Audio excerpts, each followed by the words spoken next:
Привет, друзья! Лариса Рубальская – российская поэтесса, автор песен и переводчица. Хотя Рубальская довольно поздно стала на поэтическую стезю, это не помешало ей сделать успешную карьеру и покорить сердца тысяч людей, ценящих стихи с глубоким смыслом. Множество композиций на слова Ларисы Алексеевны стали хитами и лауреатами песни года. За каждым знаменитым исполнителем стоит множество людей, которые обеспечивают им славу. В первую очередь, это авторы текстов песен и композиторы, ведь без достойных хитов звезду никто не запомнит. Большинство хитов звезд созданы профессиональными авторами, к ним относится и поэтесса Лариса Рубальская. Чем популярнее становятся песни, которые написал тот или иной композитор или поэт, тем выше его гонорар. Так какие же гонорары получает Лариса Рубальская? Но для начала подписывайтесь на канал, не забывайте ставить лайк, а мы расскажем, как живет Лариса Рубальская, сколько она зарабатывает и какой недвижимостью владеет.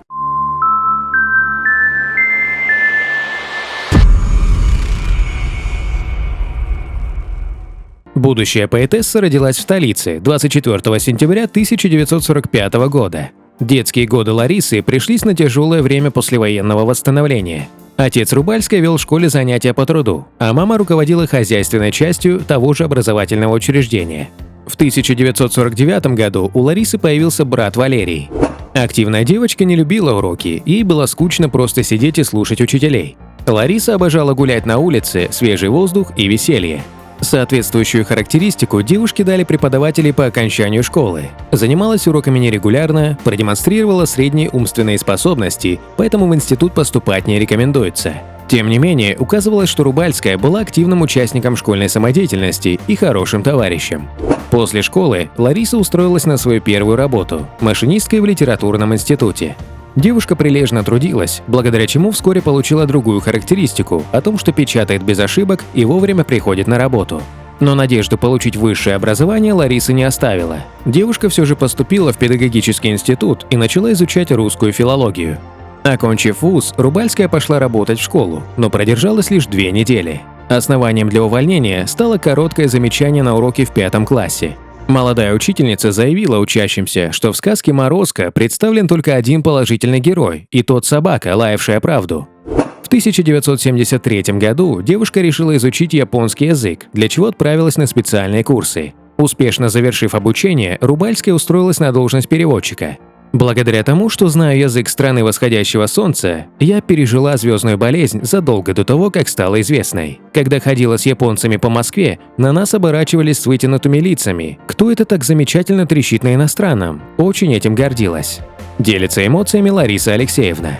Много лет она отдала этой работе, пока не решилась полностью посвятить себя творчеству. Как автор песен, Рубальская проявила себя только после 40 лет. Сначала женщина прочитала свои стихи мужу, который отметил талант жены. Тогда мужчина решил показать стихотворение композитору Владимиру Мигуле. Вскоре ее первое произведение зазвучало. Песню «Воспоминания», которую написала Рубальская, исполнила Валентина Толкунова. Но это было лишь начало поэтической биографии Ларисы Алексеевны. Со временем композиции на слова Рубальской начали звучать на каждом фестивале «Песня года». Пик популярности Рубальской пришелся на 90-е годы. В это время она написала роскошные стихи для песен «Живи спокойно, страна» и «Доченька моя», которые исполнила Алла Пугачева. Кроме того, композиции на стихи Рубальской появились в репертуаре Александра Буйнова, Татьяны Овсиенко, Валерия Леонтьева, Ларисы Долиной. Тем не менее, поэтесса всегда трудилась не с артистами, а композиторами, что придавало песням большую целостность. В совокупности Рубальская сочинила около 600 стихотворений, многие из которых стали хитами. Часто поэтесса выступала в роли жюри песенных конкурсов. Также Лариса Алексеевна издавала сборники лирики, которые пользовались значительной популярностью у поклонников знаменитостей. Лариса Алексеевна никогда не боялась самоиронии и хорошего юмора. «Пугаюсь, если меня называют великой, излишне хвалят. Каждый раз внутренне съеживаюсь, когда конферансье объявляет. А сейчас на сцену выйдет очаровательная, обаятельная, гениальная. И появляюсь я, обыкновенная толстая тетка». Она уверенно пишет комические зарисовки о своих глупых привычках, старении, ошибках. Нередко стихи поэтессы использовались в качестве поздравительных строк на праздничных открытках. В юности поэтесса хотела поскорее выйти замуж, потому что все подруги уже успели обзавестись супругами. И очень боялась, что никто не возьмет. После школы ей сделали операцию, и на теле остался шрам. Тетки в больнице пугали, мол, кому ты такая теперь нужна. Было страшно, вдруг их слова станут пророческими. поделилась Лариса. В своей личной жизни поэтессе приходилось столкнуться и с изменой, и с разочарованием. Первый муж Рубальской открыто встречался со своей бывшей женой, чем вызывал у Ларисы страшную ревность. Как отмечала поэтесса, иногда она чувствовала себя Отелло в юбке. Только желание создать счастливую семью длительное время заставляло девушку мириться с выходками супруга, но это не спасло брак. Когда Рубальской было почти 30 лет, подруга познакомила ее с приятелем друга, Давидом. Как позже признавалась поэтесса, мужчина не впечатлил ее с первого взгляда, но она согласилась на еще одно свидание. Однако и вторая встреча не пробудила сильных чувств, которые появились значительно позже. Однажды Лариса поехала на отдых и оттуда писала Давиду интересные письма с яркими картинками из жизни, но на всех рисунках она была изображена одинокой. Тогда мужчина решил исправить ситуацию и поехал вслед за Ларисой.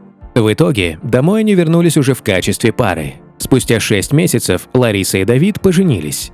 Супруг поэтессы, Давид Розенблат, по образованию был врачом-стоматологом. Для поэтессы он стал не просто мужем, а надежной опорой, другом, единомышленником и даже продюсером. Пара прожила счастливо вместе 33 года. В 2009 году, после тяжелой болезни, инсульта, который привел к параличу, Давид Розенблат умер. У супругов не было детей, но это не помешало их семейному счастью. В одном из интервью Лариса Рубальская отмечала, что они были похожими по ценностям и взглядам на жизнь, что и обеспечивало мир и благополучие в семье. Поэтесса живет без мужа уже 12 лет, и самым сложным было привыкнуть, что она теперь одна. Однако для Ларисы есть и другие радости, ее двоюродные внуки, для которых она как родная бабушка. Артем и Маргарита – это дети Светланы, дочери умершего брата Валеры, с которым поэтесса была очень близка и дружна. С внуками Лариса учит стихи, поет песни. А вот их воспитанием не занимаюсь. Замечаний не делаю, жизни не учу. Внуки сделали меня радостнее. Очень страдала, что не родила детей, и в моей жизни такой пробел. А потом появились Тёмка и Маргаритка, и пустота заполнилась. Хотя мамой побыть не удалось, зато бабушкой получилось. Поделилась поэтесса. Лариса Алексеевна любит хорошо готовить. Она даже написала несколько кулинарных книг «Кулинарная стихия» или «Стихийная кулинария», «Его Величество салат» и «Кулинарные рецепты на бис».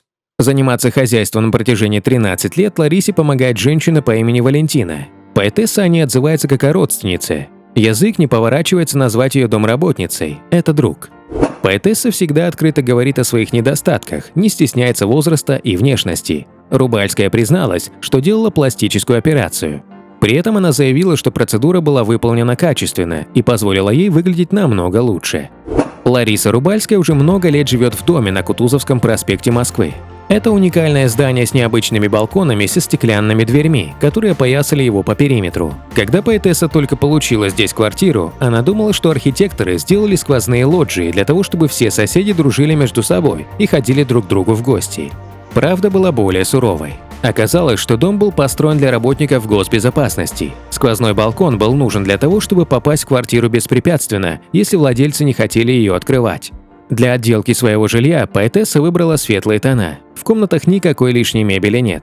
Что касается стиля, то Рубальская выбрала классику и минимализм. Гостиная зона совмещена с кухней и столовой. Квартира находится на солнечной стороне, поэтому в комнаты проникает много дневного света. Кухня выполнена в классическом стиле, шкафчики расположились вдоль двух стен. Рубальская любит готовить и встречать гостей вкусными пирогами, поэтому на кухне сразу 2 духовых шкафа. Стены спальни выкрашены в белый цвет, а другие – в бежевые тона. Изголовье двуспальной кровати обито серой тканью. По бокам от кровати 2 тумбочки из массива дерева белого оттенка. В спальне стоит рабочий стол, именно за ним поэтесса и пишет свои новые стихи. Дачный участок Лариса Рубальская получала еще с мужем. Вместе они построили небольшой деревянный домик и отделали его внутри вагонкой. Поэтесса всегда рада гостям и угощает их ароматным чаем из самовара с только что испеченными ватрушками. Интерьер выдержан в традиционном русском стиле с деревянной мебелью, обилием текстиля, кружевных салфеток. Лариса Рубальская проживает скромную, но достойную старость. Несмотря на небольшие выплаты по возрасту, размер пенсии поэтессы – 32 тысячи рублей, автора песен спасают различные гонорары. Такие артисты, как Сергей Лазарев, Полина Гагарина и Дима Билан, работают с проверенными и известными авторами. К ним относится и поэтесса Лариса Рубальская. Такие песенники запрашивают за свои шедевры сумму от 700 тысяч до 1,5 миллиона. Друзья, давайте пожелаем Ларисе Алексеевне безмерного счастья, крепкого здоровья, удачи, достатка, исполнения желаний. Гонорар какой публичной личности вы хотите узнать? Свои пожелания оставляйте в комментариях. Переходите на другие ролики нашего канала, подписывайтесь, нажимайте на колокольчик. До скорых встреч. Пока!